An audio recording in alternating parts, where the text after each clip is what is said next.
네, 여기 묵상간증 나의 속죄 예배입니다. 몇 년 전 저는 10년 넘게 운영해 오던 파스타 가게를 정리했습니다. 그리고 한동안 쉬면서 이제 나이도 들었으니 더 이상 힘든 일을 하고 싶지 않은 마음이 들었습니다. 그러던 중 저는 부동산 투자로 큰 돈을 번 친구를 만났습니다. 그리고 그 친구와 함께 지방에 있는 한 오피스텔 모델하우스를 보러 갔다가 마음이 빼앗겨 덜컥 계약금을 걸었습니다. 그 친구의 이야기를 듣고 나니 오피스텔 투자가 노후 대책의 정답인 것만 같았기 때문입니다. 이후 저는 이곳저곳으로 오피스텔을 보러 다녔습니다. 그러다 서울에서 조금 떨어진 지역에서 산과 강으로 둘러싸인 좀 더 넓은 평수를 보고는 노후에 여기서 자연과 더불어 여유롭게 살아보리라 맹세하며 자금이 없음에도 두 채나 더 계약했습니다. 하지만 곧이어 정부의 부동산 규제 정책이 쏟아졌고 지방의 오피스텔이 매매되지 않은 채 잔금 지불 시기가 가까워지니 저의 불만은 커져만 갔습니다. 그제야 저는 교회 공동체에 저의 상황을 나누며 기도를 부탁했습니다. 그리고 제 신앙의 민낯을 보며 자복했지만 속죄 예배를 드리려면 실제적인 적용이 따라야 함을 깨달았습니다. 그래서 저는 소그룹 모임 시간을 방해받지 않고 이른 아침에 할 수 있는 학원 청소 일을 시작했습니다. 경제적 손실에 대한 두려움이 엄습하기도 했지만 청소일을 하며 주일 설교 말씀을 반복해서 듣다 보니 회개함으로 평강을 누리게 되었습니다. 그리고 날마다 큐티하며 요즘 누가 힘들게 고생해서 돈을 버나라는 세상 가치관을 따르고 하나님이 주시는 일용할 양식에 만족하지 못해 쌓아두며 안정적으로 살고 싶어한 저의 욕심을 회개했습니다. 그러자 하나님은 지방의 오피스텔이 조금의 수익이나 손해 없이 전매되는 은혜를 주셨습니다. 끝없는 사랑과 자비로 저의 허물을 용서해 주시고 청소하며 지내는 지금 이 자리가 최고의 환경임을 깨닫게 해주신 하나님 감사합니다. 적용하기입니다. 미래에 대한 불안이 엄습할 때마다 오피스텔 투자 사건을 기억하고 공동체에 제 마음을 나누겠습니다. 비록 죄와 수치의 이야기일지라도 나를 구원하신 하나님의 은혜를 간증하겠습니다. 네, 여기 이렇게 나와 있듯이 정말 이렇게 노후에 여기에서 자연과 더불어 여유롭게 살리라 하면서 자금이 없음에도 두 채나 계약했는데 부동산 정부의 그 규제 정책이 쏟아지고 잠불 시기가 가까우자 불안이 커져갔다고 하잖아요. 이때서야 공동체의 상황을 나누며 기도 부탁하고 자신의 신앙의 민낯을 보며 자복했다고. 근데 중요한 것은 속죄 예배를 드리려면 실제적인 적용이 따라야 함을 깨달았다라고 하면서요. 네, 학원 청소 일을 시작했다. 그리고 그의 청소 일을 하면서 주일 설교 말씀을 반복해서 듣다 보니 회개함으로 평강을 누리게 되었다라고 하지 않습니까? 그러자 지방의 오피스텔이 조금의 수익이나 손해 없이 전매되는 은혜를 하나님이 주셨다고 하는데요. 여기서 정말 키포인트는요, 다른 것보다도 깨달음에서 그치는 것이 아니라 실제적인 적용이 있어야 됨을 말해주고 있습니다. 오늘은 이 레위기 5장 1절부터 13절인데요. 1절 말씀 보면요. 만일 누구든지 저주하는 소리를 듣고서도 증인이 되어 그가 본 것이나 알고 있는 것을 알리지 아니하면 그는 자기의 죄를 져야 할 것이요 그 허물이 그에게로 돌아갈 것이며 라고 이렇게 말씀해 주고 있는데요. 좀 더 구체적으로 이 속죄제를 드려야 되는 세 가지 경우를 1절부터 이렇게 4절까지 말씀해 주고 있습니다. 그런데요, 이게 첫 번째로 여기서 보니까요, 저주하는 소리를 듣고 증인이 되어 알리지 않으면, 그러니까 내가 증인이에요. 어떤 사건이 있었는데 증인으로 서지 않는다면 이것도 속죄제를 자신의 죄인됨을 고백하는 속죄제를 드려야 했다라는 것입니다. 그러니까요, 이게 잘못인 줄 아는데 내가 증언을 하지 않는 거예요. 그러면 이것은 바로 속죄제에 해당된다라고 말씀해주고 있는 것이죠. 근데 중요한 것은요, 이렇게 잘못됐으면 속죄제를 드려야 했다라는 겁니다. 근데 사람들이요, 이것 때문에 인정을 안 했을 것 같아요. 왜냐하면 속죄제를 내가 드린다라는 것은 내가 부지 중에 잘못한 걸 다 티내는 것이거든요.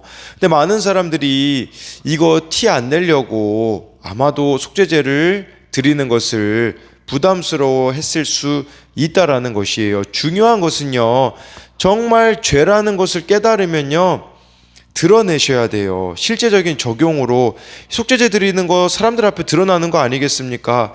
부끄럽더라도 수치스럽더라도 드러내므로써 실제적인 적용을 우리가 해야 한다라는 것이죠. 안 그러면요, 드러내지 않으면 끊임없이 우리는 이 죄의 굴레에 빠져나올 수 없을 거라는 사실을 기억해야 됩니다.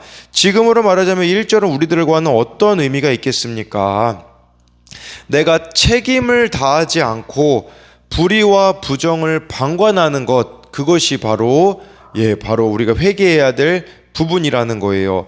더 구체적으로 방관죄, 직무유기죄가 우리들에게도 있을 수 있습니다. 방관죄, 직무유기죄, 여기 증인이라는 단어로 제가 한번 생각해 봤는데요. 그것은 뭐냐면요, 증인, 우리가 예수님의 증인들이 아닙니까? 그런데 예수님을 증언하지 않는다면, 예수님을 전하지 않는 것도 직무유기와 방관죄가 될 수 있음을 알아야 합니다. 그래서 1절에 대한 적용으로는요, 후회하는 데서 그치지 않고 온전히 끊어내고 돌이켜야 할 죄는 무엇입니까? 어떻게 구체적인 적용을 하시겠습니까? 예수님의 증인이지만 예수님을 전하지 않는 직무유기와 방관죄를 범하고 있지는 않습니까? 2절 3절 보면요, 만일 누구든지 부정한 것들, 곧 부정한 들짐승의 사체나 부정한 가축의 사체나 부정한 곤충의 사체를 만졌으면 부지 중이라고 할지라도 그 몸이 더러워져서 허물이 있을 것이요. 3절에 만일 부지 중에 어떤 사람의 부정에 닿았는데 그 사람의 부정이 어떠한 부정이든지 그것을 깨달았을 때에는 허물이 있을 것이요 라고 해서요, 두 번째로는요, 부정한 것을 만졌을 때 부지 중입니다. 이거는 모르고 만진 것을 뜻하는 것이에요. 만약에 이 부정한 것을 만진 것을 내가 알았잖아요.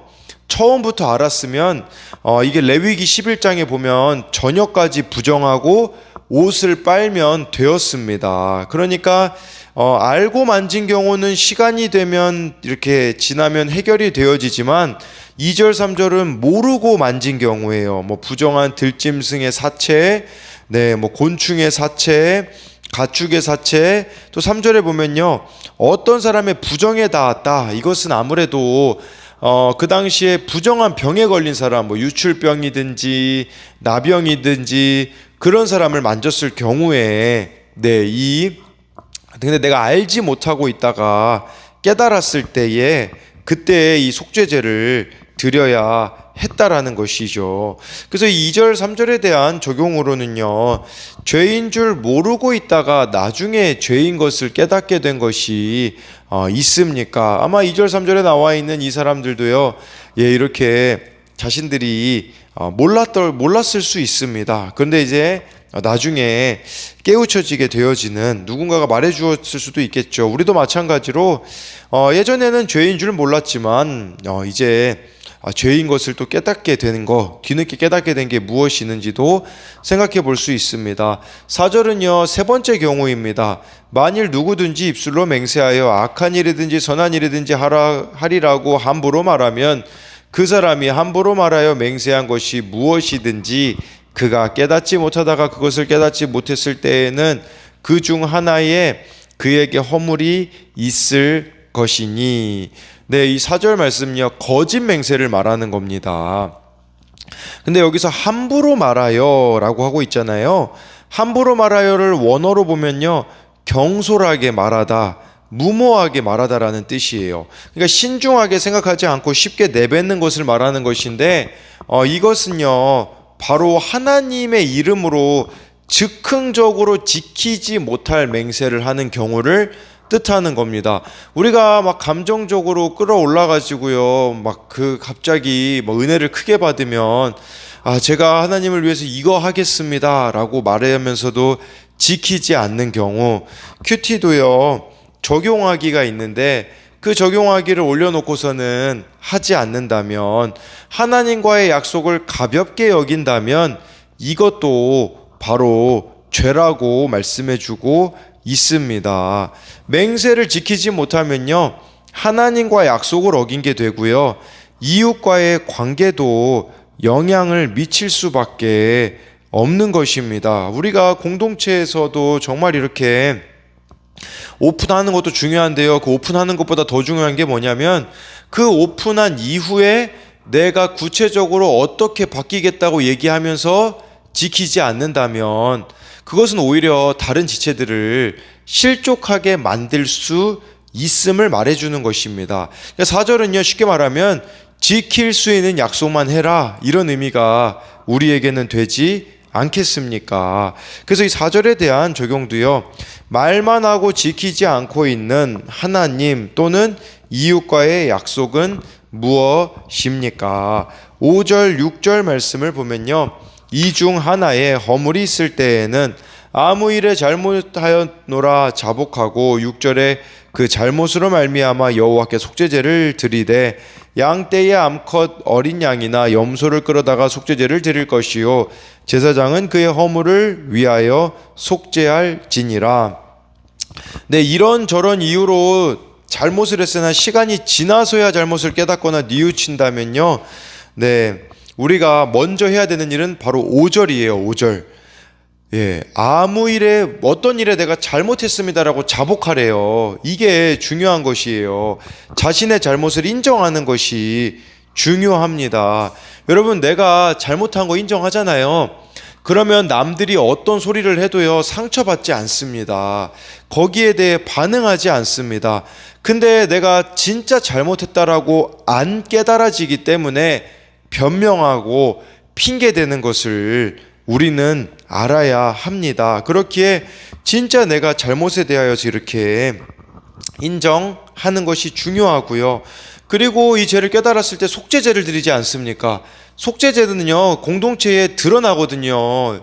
이 속죄제를 드리는 모습을, 그렇다면 이걸 보면, 사실 속죄제를 드리는 그 행위야말로 자신의 잘못에 대한 공개적인 인정이 될 수가 있는 것이에요. 근데요, 안타깝게도 여러분들이 이스라엘 역대 왕들을 기록한 열왕기 상하나 열왕기 상하를 읽어보시면요, 이 속죄제를 드리는 것이 얼마나 힘든 일인지 이스라엘 역대 왕들의 모습을 보면 알 수가 있습니다. 그래서 이 속죄제가 우리들에게 성립되기 위해서는요, 어떤 상황이나 사건이나 환경 속에서요, 자기 자신을 돌아볼 수가 있어야 합니다.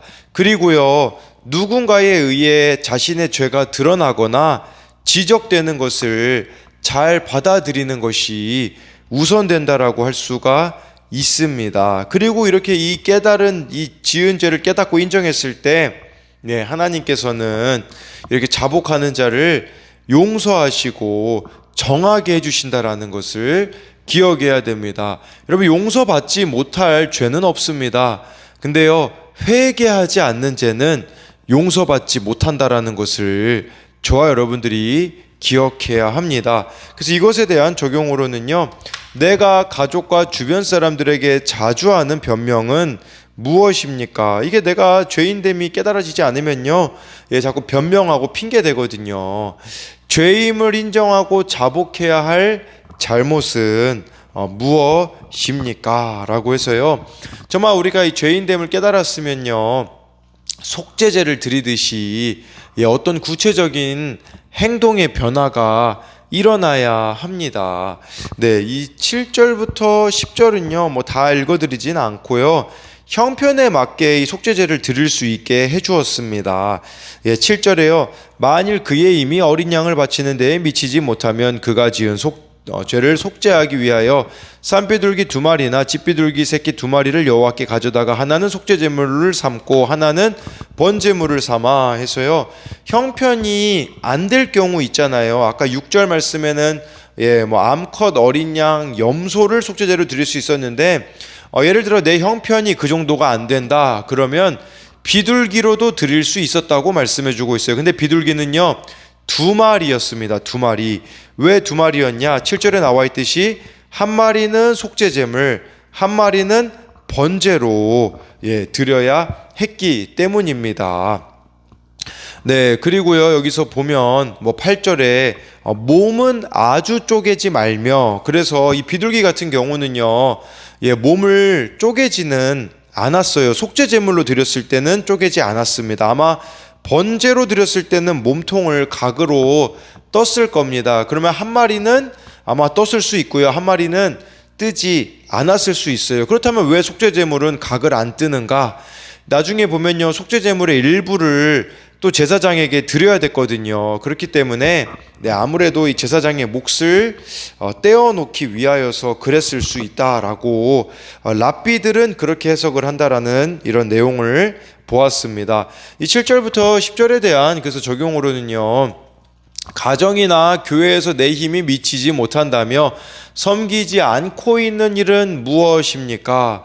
네, 여기에 아까 7절에 만일 그의 힘이 어린 양을 바치는데 미치지 못하면, 이렇게 미치지 못하면 다른 것으로 비둘기로 드릴 수 있었다라는 것처럼 우리도 핑계 대면서 내가 이거 못해 하면서 섬기지 않고 있는 일이 무엇이 있는가도 한번 생각해 봐야 한다라는 거예요. 비둘기로 드릴 수 있는데 그냥 우리가 핑계만 대고서는 아예 하고 있지 않는 하나님의 일은 무엇이 있는가도 돌아봐야 되는 것이겠죠. 11절에요, 만일 그의 손이 산비둘기 2마리나 집비둘기 2마리에도 미치지 못하면 그의 범죄로 말미암아 고운 가루 10분의 1 에바를 예물로 가져다가 속죄 제물로 드리되 이는 속죄제인즉 그 위에 기름을 붓지 말며 유향을 놓지 말고라고 말씀해 주고 있어요.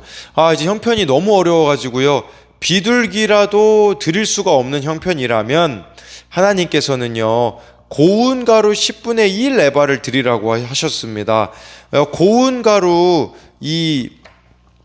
한 에바가요 22리터가 되기 때문에 10분의 1 에바는 약 2.2리터예요. 2.2리터면 어느 정도냐? 이것은요, 한 사람이 하루 동안 먹는 곡물의 양이 됩니다. 그러니까요, 아무도 제물을 드리지 못할 사람은 없음을 말씀해주고 있는 것입니다. 그런데요, 여기서는요, 이 고운 가루에 있잖아요, 기름을 붓지 말고 유향을 놓지 말라고 했어요. 우리가 그 레위기 2장에서요, 소제 드릴 때 있잖아요, 막 감사함으로 하나님 앞에 드리는 그 소제의 경우는요, 기름도 넣었고 유향도 넣었습니다. 근데 속죄 제물로 드릴 때는요, 기름 붓지 말고 유향 놓지 말라고 해주고 있어요. 왜 그랬을까요? 유향이나 이 기름은 어떻게 보면은 기쁨을 상징하거든요. 근데 이것은 감사함으로 드리는 제사가 아니라 죄 지었을 때 드리는 제사이기 때문에 기름과 유향은 넣지 말라고 말씀해주고 있어요. 우리가 이 죄가 속함 받으려면 무조건 피가 있어야 된다라고, 피 흘림의 제사가 있어야 된다라고 생각할 수 있지만, 여기서 이 소제로도 드릴 수 있었기 때문에, 곡식으로도 드릴 수 있었기 때문에 결국 중요한 것은요, 하나님의 말씀에 순종하여 드리는 거, 말씀을 따라 회개하는 것이 우리들에게 핵심이다라고 할 수가 있는 것입니다. 그래서 11절에 대한 적용으로는요, 내가 소유나 외모로 차별하는 사람은 누구입니까? 그것이 죄임을 얼마나 인정합니까? 왜냐하면 이 소재 드리는 사람 보고서 우리가 무시할 수 있지 않겠습니까? 근데 그렇게 외모로, 소유로 차별해서는 안 된다라는 것을 가르쳐 주는 것이고요. 내 모습이 어떠하든 주 앞에서 회개하면 구원받을 줄 믿습니까? 나는 구원받지 못할 거야 라고 생각한다면 그 이유는 무엇입니까? 그래서요, 마지막으로 12, 13절 보면요, 그것을 제사장에게로 가져갈 것이요, 제사장은 그것을 기념물로 한 웅큼 가져다가 제단 위 여호와의 화제물 위에서 불사를 지니 이는 속죄제라. 13절에 제사장이 그가 이 중에서 하나를 범하여 얻은 허물을 위하여 속죄한즉 그가 사함을 받으리라. 그 나머지는 소재물 같이 제사장에게 돌릴지니라 라고 해서요. 정말 이 하나님 앞 이 속죄 제물을 드렸을 때 제사장이 또 일부를 가지게 됨을, 그 속죄 제물의 일부를 가지게 되는 것이 13절에 보면 나와 있습니다. 여러분, 이 속죄 제물로 십자가에서 죽으신 분이 바로 예수님입니다. 여러분, 예수님이 나의 죄값을 대신 치러주셨다라는 그 사실을 우리가 안다면 정말 그 은혜에 감격하여 자복하고 회개하는 삶을 끊임없이 살아가는 저와 여러분들이 됨으로써요.